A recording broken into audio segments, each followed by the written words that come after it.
All right. We finally made it. A little late, but we made it.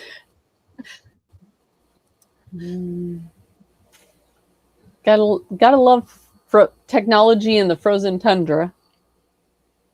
I know. We're so sorry, everyone that was waiting on us. We have been trying to get Coach Becky not to freeze on every other word. So, anyway, welcome everyone to our podcast.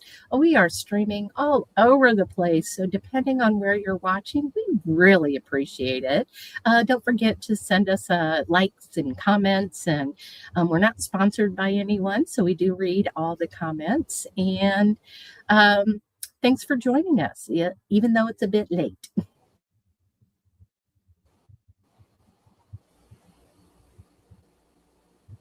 And it looks like Coach Becky's froze again.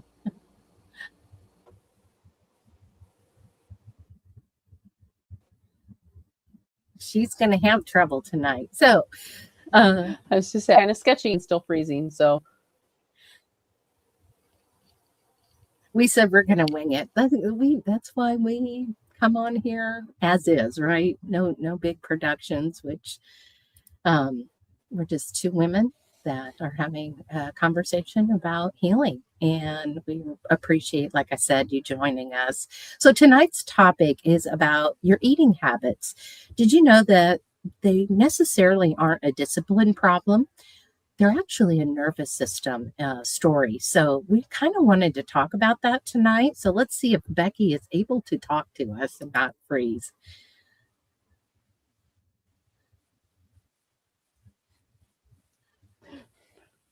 Well, kind of, but again, I'm still freezing.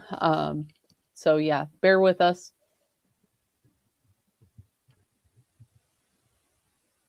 All right. So when it comes to our eating habits, there's a kind of a core idea that it really has nothing to do with discipline and everything to do with the nervous system. What do you think?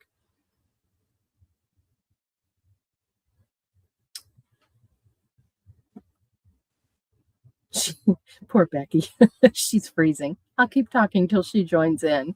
So, most people think that they have a lack of willpower. And unfortunately, the diet culture teaches us that it's discipline and restriction and shame. But in all honesty, our biology will win. All right. It rules over all of that. So let's say that you can have the most perfect meal plan, but if your nervous system is in survival mode, your body will override it every single time. And I see Becky moving here, so let's see if she can join in the conversation. Well, I am now at least hearing you. I don't know if we're on point or not, but I still was freezing. So I was catching basically every other word, if that. Oh, good. And she's froze again. Oh, now you're unfroze. That's so funny. So what do you think about the nervous system and eating?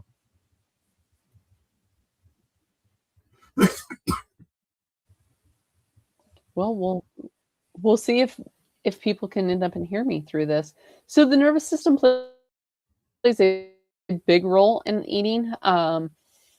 If we have a wrecked nervous system, the nervous system, and I just got off a one-on-one coaching session with this too.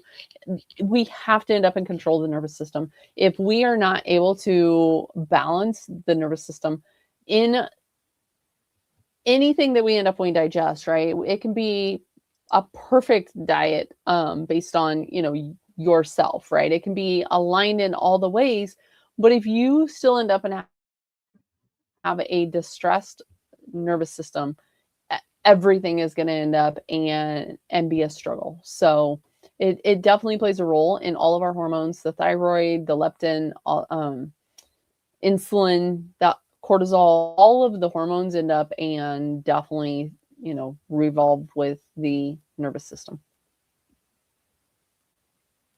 Absolutely. So let's just kind of talk about some basic nervous system 101 jargon, right? So you've got your fight, your flight, your freeze, and your fawn.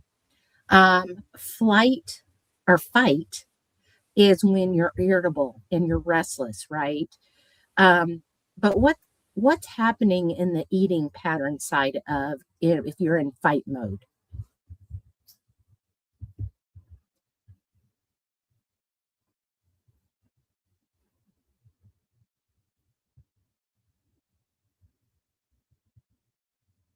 She didn't hear me. So in fight mode, you're eating fast, right? Driving through the fast food drive through, snacking aggressively. You have that feeling of I want it and I want it now. That is your fight, right? Your flight is when you are anxious and you're wired and you can't sit still. And that could be where you're grazing all day and you choose caffeine over food, and you're skipping meals. That is the flight mode. Then you have freeze. Freeze is where you literally just shut down.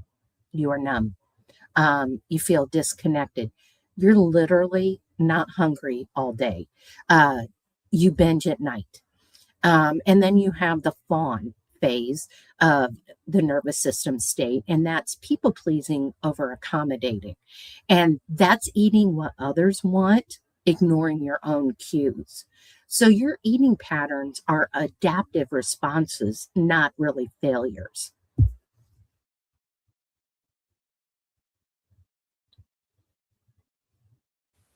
Correct. It's not necessarily about discipline. It's about the motivation, or it's not always the willpower side. It's the body signals, and many times we end up we override those signals that we are getting. Like you said, it's either peer pressure around us or maybe our spouse, they're eating a different way than us. There's so many variables that end up and go into how calm and safe the nervous system truly is. Well, what do you say to people that say, well, you just need to be more disciplined? In regards of their nutrition side of things, Sure. it's really getting down into what is it that is causing you, going back to that nervous system. Why are you wanting, is it an emotional trigger? What eating habit, right, is it that, or emotional nervous system response that you are, quote, sabotaging yourself, or you don't have the boundaries with? What is it that is leading to that? So you kind of got to take a couple steps back and look at how you are framing and what is leading up to that. It's not always just about, the willpower or why you're not disciplined. It's what situation are you, in, and then how can you navigate that situation? I always tell people, what can you do on your worst day Mhm. and create that as your non-negotiables? Because willpower is going to fail, right? Willpower lives in the prefrontal cortex, right? And so that is the part of the brain responsible for planning and long-term decision making, but stress shifts that, right? And so we start to get into those survival sides of things, and I see it a lot also when people are trying to white knuckle and fast, or they're trying to overly restrict, right? The brain interprets this restriction or this white knuckling, right? Eating or fasting by a clock. Oh my gosh, I can't end up. And it starts this cycle of a hamster in a wheel, because the body is perceiving that as a form of stress. And so, like I said, willpower is going to end up a fail. Um, it's not always that side of it. That's why you've got to really create a structure that is sustainable for you. It's not what someone else puts together. It's not what can you do for, the next 75 days, because if it's not creating those foundational practices, a rebound will happen. And that is why we have so many years of history with yo-yo dieting, because that safety isn't created. You've basically created a void, and the nervous system doesn't feel safe. Right. Well, and eating behaviors are actually driven by survival. Your body, if it perceives like you've had a stressful day and you're in fight or flight, your brain is going to demand that quick energy, right? It's going to give you those cravings.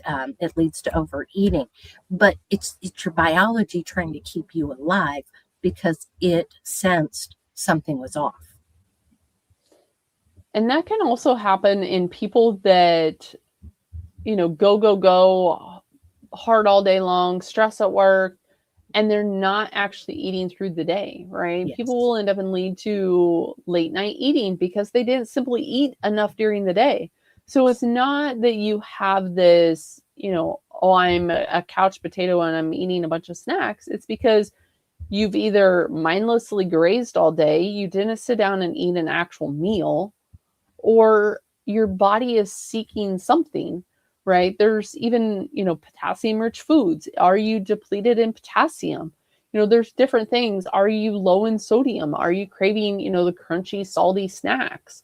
What is it that your body is trying to tell you? And that's where the story side comes in, is because it's leading you into a quote craving, right? Because the body needs something that you were not giving it through the day. And it's trying to regulate. The body is smart if we just end up and listen to its cues. Right. Right. Well, I mean, an example is like, let's just say your body's telling you, like you said. So they're not failures. Like if you have low blood sugar, if your blood sugar drops, you're irritable and your urgency, you feel urgency and you crave carbs, right? That's your body working to get that low blood sugar up. High cortisol, right, is that desire for quick energy. The freeze state is it literally freezes. It takes away the hunger cues, and then you go home. You're at night. You're safe, and your body lets down, and then you start binging. Chronic stress disrupts the hunger hormone, your ghrelin and your leptin, for sure. So we both Becky and I never we actually preach this, right? Don't skip breakfast. Mm-hmm. And there's a biological reason why we're not wanting you to skip breakfast.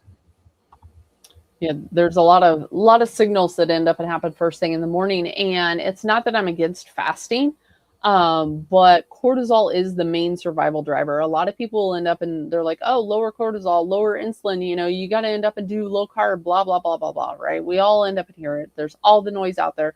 But cortisol is our survival. We need cortisol. We just need it to end up and be responsive at the proper time. And that's where, if you are not eating in the morning, you are driving your cortisol even higher. And what happens when we are driving cortisol higher and you're still, working, you're still going about your day, and, you're not circadian aligned, maybe, sleep wasn't perfect, right, the night before, that's also a driver of cortisol. And if you're not eating and you're not giving your body that fuel source, then you can end up and, lead to other issues with sex hormones. You can lead to issues with your insulin. You can end up and, drive your glucose even higher because cortisol is that driver. It feels like it needs energy. And so it's going to end up and pull it from the system and say, hey, we need to end up and make glucose. So, let's end up and pump those stress hormones so that we are able to do it. Where instead, hormones need to respond to the timing. They need to respond to that safety side of things. And that's where, if you eat breakfast, most people end up and need to eat, a little bit more like protein and fats. But we are finding that even some people do better with carbs at a morning meal. And, when cortisol is kind constant. So when cortisol is elevated, appetite is increased, blood sugar rises, cravings for that quick energy, emotional eating later in the day. You send your cortisol super high, but then you end up and you have the rebound effect.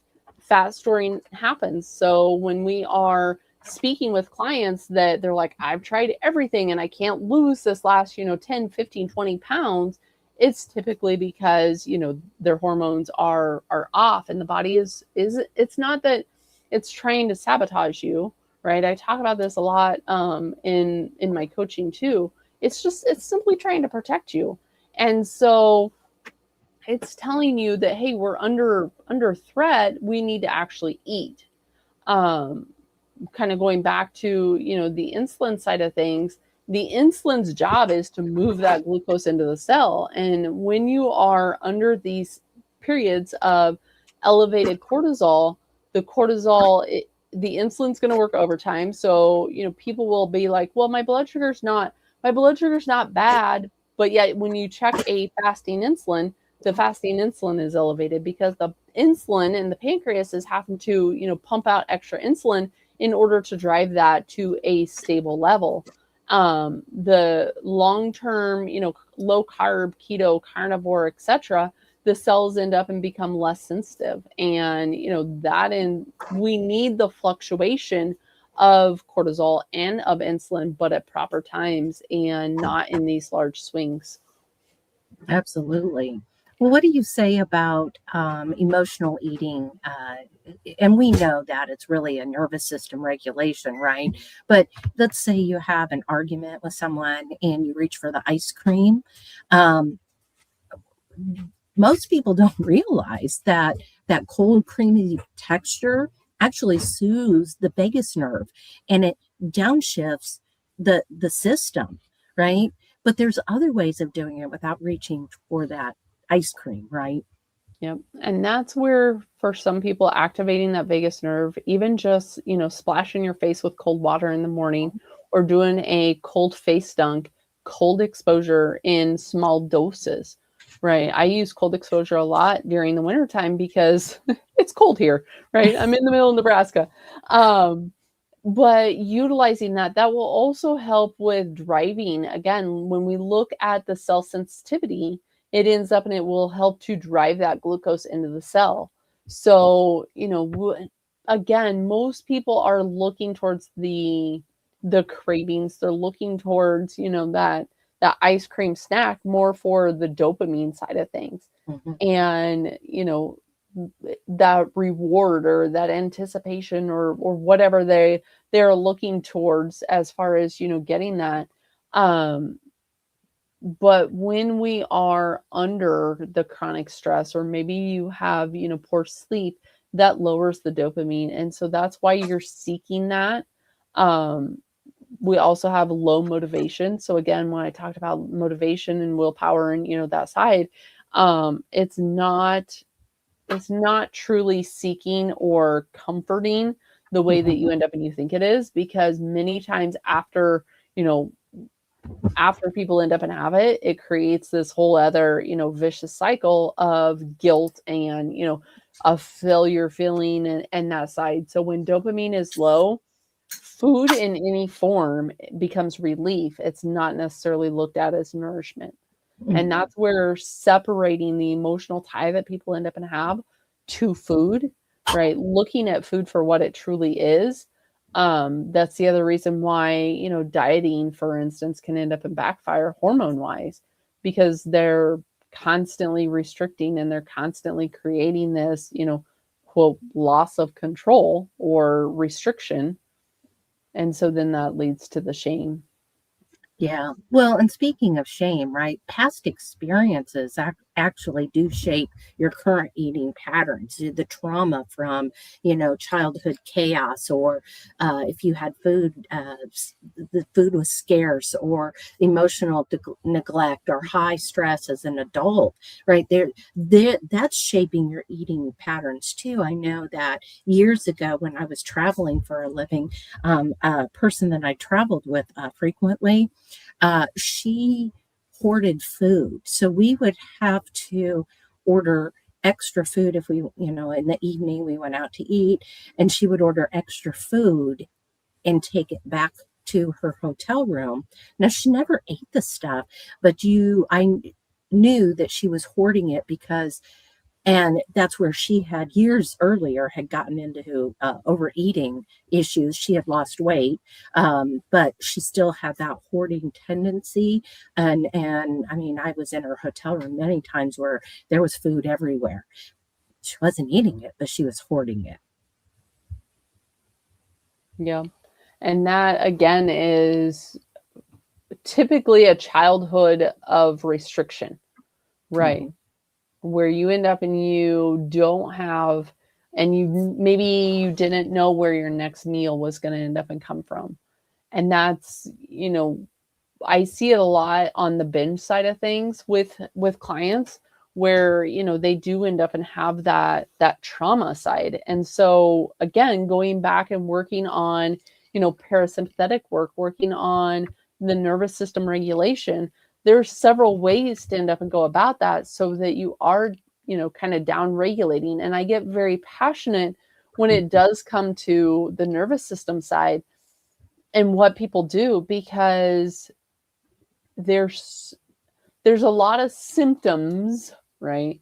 Everyone always talks about symptoms. There's a lot of symptoms that I see before you end up and see it in other markers. And it's just from, clinical practice with so many people in regards of childhood trauma, of adult trauma, of restriction, of nervous system dysregulation. That, I mean, I even had people in a group coaching call earlier. They're like, but I don't end up, I don't have thyroid issues, or I don't have, hormone issues, but yet it's, a case where, okay, I'm very tired through the day. I have cravings, or I get cold easy. There's a lot of symptoms that working on this side of it that I end up and I know that a person is in survival mode, and that's where they're more stress driven, or, they're really tanking the thyroid and the adrenals. And so they have to go back and work on a hormone environment over their food choices first. Well, and that kind of leads us into the question of how do you work with your nervous system instead of against it? In regards of your behavior patterns. So, obviously don't eat fast, right? Eat mindfully. So I don't want you, again, doing the mindless grazing. Sit down and eat a meal. And typically I will tell people to create some form of a pattern, right? Maybe that's simply just box breathing before they eat, doing 3 to 5 rounds of breathing. Sounds simple, right? But it is so important when it comes to the system. Also, a good evening routine can end up and go a long way too. So, again, in the morning, right? What does your morning look like? You should end up and always be anchoring it with a good morning routine, such as, seeing the sunlight. What does that end up and look like for a person? Maybe that's just standing at a door. I know you on your way to work end up and, roll your window down because you're in the car, right? It's not so leisurely just to end up and be able to go out, but that's where we end up and we work with what you have, right? Sustainable. If I ended up and told you, well, I want you doing, these 10 steps every day, and you're not able to do it because you work, it's not going to end up and stick. So seeing that outdoor light exposure within, typically 30 minutes, sometimes we can push it to an hour of waking, eating the breakfast in that same time frame. So, if you see lights, avoiding screens. So don't get on the computer, don't get on your cell phone, don't, keeping your indoor lighting low. Like my red light, I have a salt lamp over here too. using that type of lighting first thing in the morning, not doing any high intensity exercise activity, hydrate. You and I both do Shilajit. That's one of the other, very important things in the morning. But as far as nervous system, honestly, it starts the night before. So when someone is looking at nervous system regulation, they're lighting at night, keeping that, low lux light after sunset. Because again, if you don't sleep well, you're going to wake the next day, right? So a lot of times with clients, I'm like, how is your sleep? Are you waking up during the night? Do you wake, do you have trouble falling asleep? Do you wake through the night? Are you peeing at night? Because that's another thing with, especially with the legs up the wall, that a lot of people that are sitting during the day or they're not getting that movement, they will hold fluid in their lower body. That can also end up and create people to get up through the night. Eating too close to bed can create people to have to get up because the digestive system raises the cortisol to digest. But then, as that all comes down, the insulin and the cortisol, too close to bed, you're delaying melatonin, you're delaying the leptin signaling as well. And leptin is what tells our body, hey, you're full. So,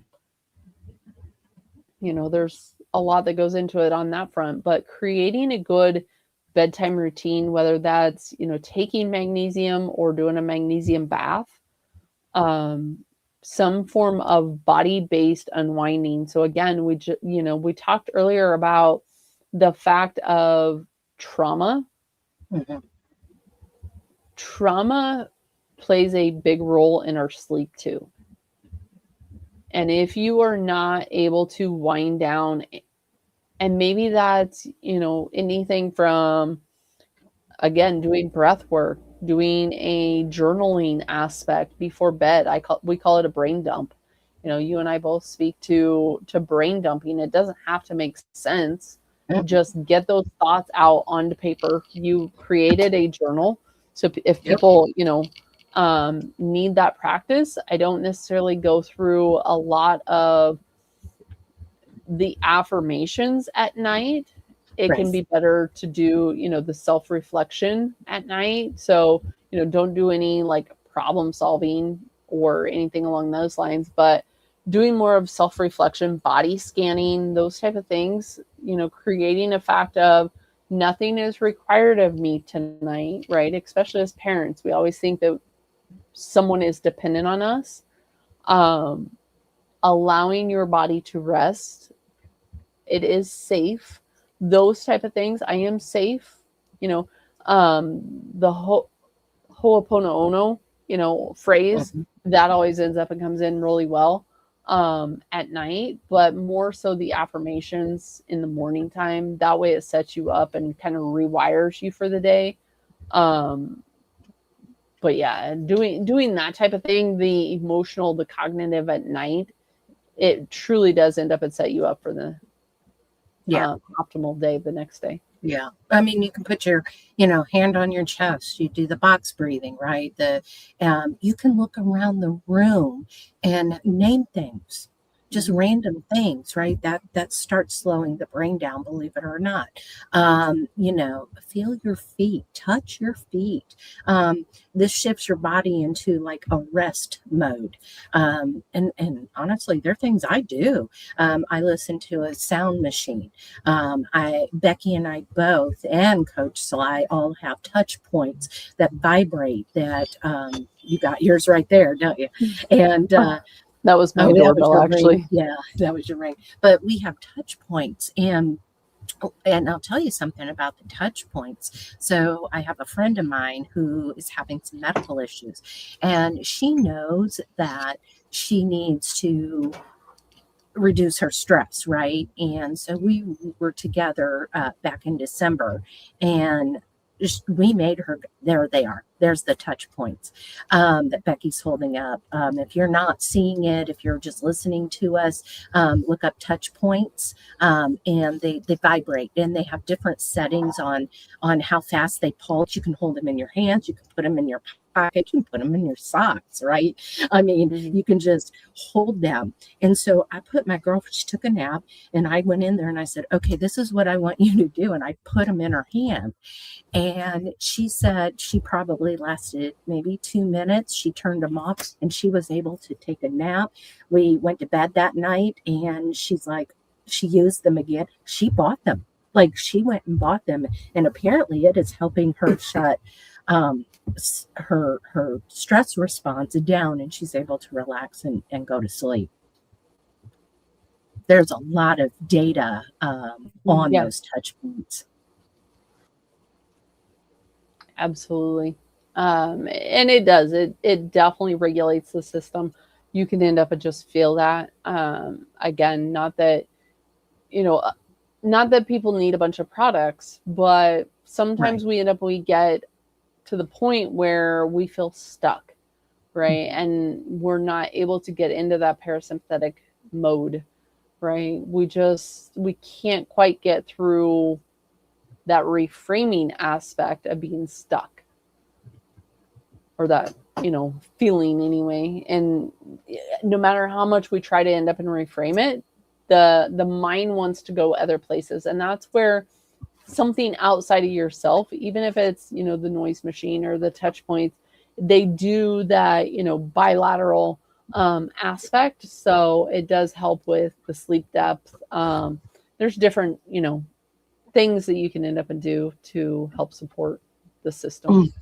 I was looking for my touch points. They're down here in my bag by my feet. So they're in there. I carry them around. They're charged up all the time. I carry them around. Yes, I've used them at work before. But that's something that, and it took me a while to be able to buy it. And another thing, you can see I've got my blue blocking glasses on right now.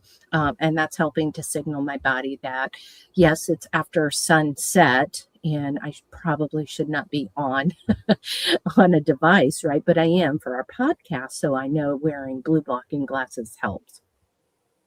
Yep, absolutely. So if you can end up and turn, your computer screen red, sitting in those low intensity of light, blocking the blue light, because I get it. There are some people that do have to end up and be on screens in the evening time. But yeah, it all ends up and plays a role. But the biggest thing is going to end up and be, what are you doing for yourself that is going to end up and tell the body that it is safe. Right. And you said that to begin with at the onset, is what can you do on your worst day? Mm-hmm. And I think that's a great mindset to have. Then you have tools in your toolbox to be able to deal with things. So you're not really broken, right? You're not undisciplined. You're not sabotaging yourself. Your body's communicating is what it's really happening. And your nervous system is trying to protect you. And that is why you are stuck. Yeah, it's not a discipline problem. It's your body just feels the chaos. And that's where many people, I can't tell you how many times I've talked with clients and they're like, but I don't have a stressful life. But yeah, once you end up and you kind of start to pick it apart, and the body is perceiving that stress, right? Whether I should move more, or I, should eat this certain, low carb, or I should eat, high protein, or maybe you're, eating a high carb, low protein, or high carb, low fat, et cetera, right? It's not a balanced approach. And so there's a lot of noise that can end up and create stress as well. And right now you need to ask, what would help your nervous system feel safe? Right. And make those regulated choices. Yeah. So just curious, put in the comment that if you can relate to this, right? Are you the scenario of the nighttime binging? Are you the emotional eating after work? Are you the I can't stop snacking? What are you? I'm curious. So put that in the chat and let us know if you kind of resonate with some of that. But we want you to go from shame right to curiosity. We want you to see what the body's doing. The body's talking to you. We just have never been taught how to listen to it. Exactly. And it doesn't necessarily need more discipline. It just needs to feel safe enough that it can cooperate with you.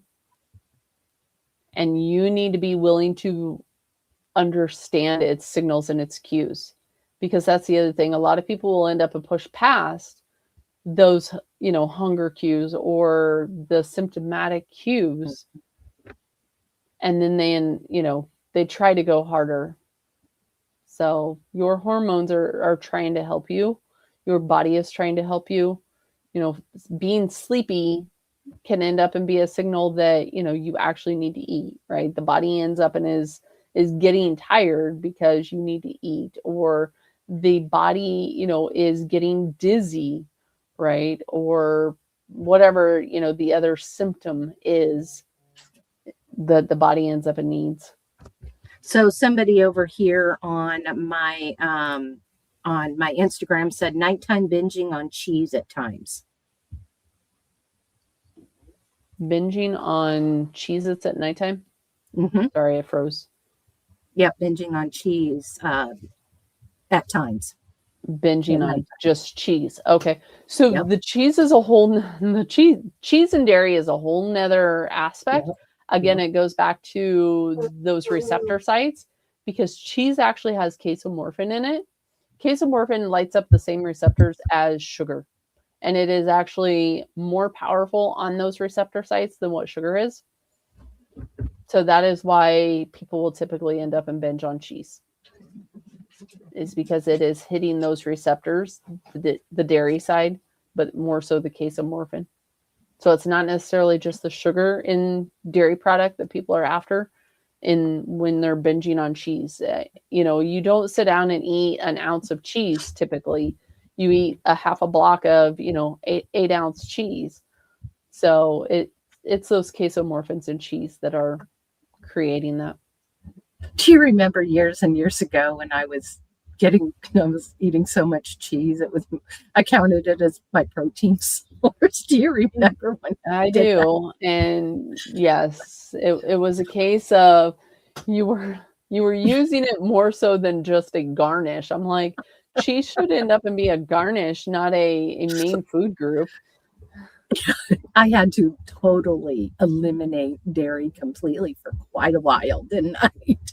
And now I can regulate it, which is funny. But I still have to watch it because, if you're drinking your coffee and you're putting glug of, heavy whipping cream or half and half or milk or whatever it is, start measuring that. That's eye-opening. Right? Yeah. I'll end up with a client that says, oh, I only have, a couple tablespoons. And I'll be one to say, I'm not going to end up and take a client's coffee away. Yet there is time, to end up and structure the coffee in your day. But it's a case of I'll have a client say, well, I only use, a tablespoon or two of heavy cream or half and half or whatever in their coffee. Okay, well, how many coffees are you having? First of all, how big is your cup? And are you truly only having those, 2 tablespoons? Because I've had clients where it's anywhere between, a quarter and a half a cup that they're adding in there. So definitely eye-opening when you actually start to measure. But, and that's another good topic too, in regards of the nervous system, is the tracking side. Mm-hmm. Not everyone has to track.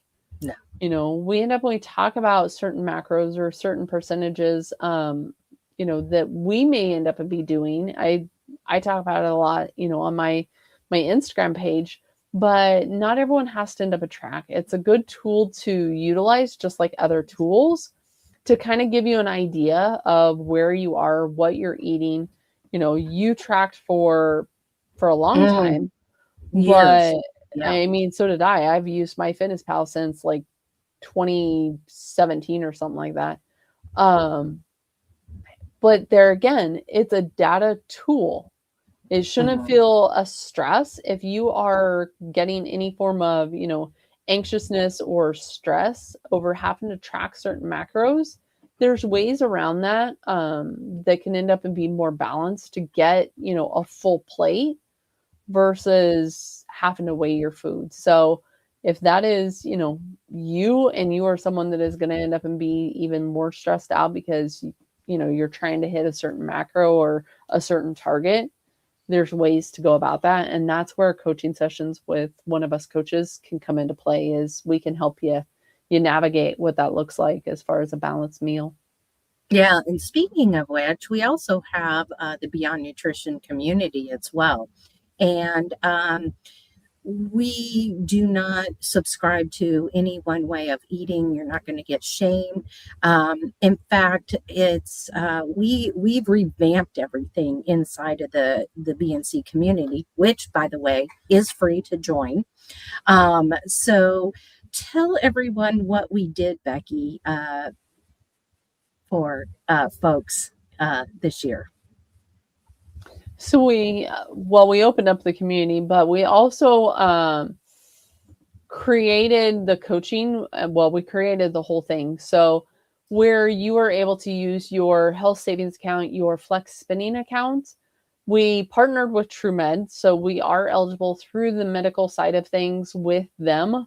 No matter whether someone is dealing with a chronic condition, they have partnered with us.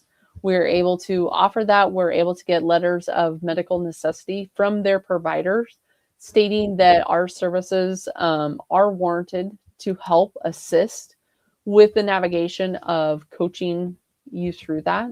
So if you go to, bncommunity.com, there is a link to our coaching page. All three of us coaches are on there. There are certain programs that are also eligible for those, services as well. But all of that is listed on there.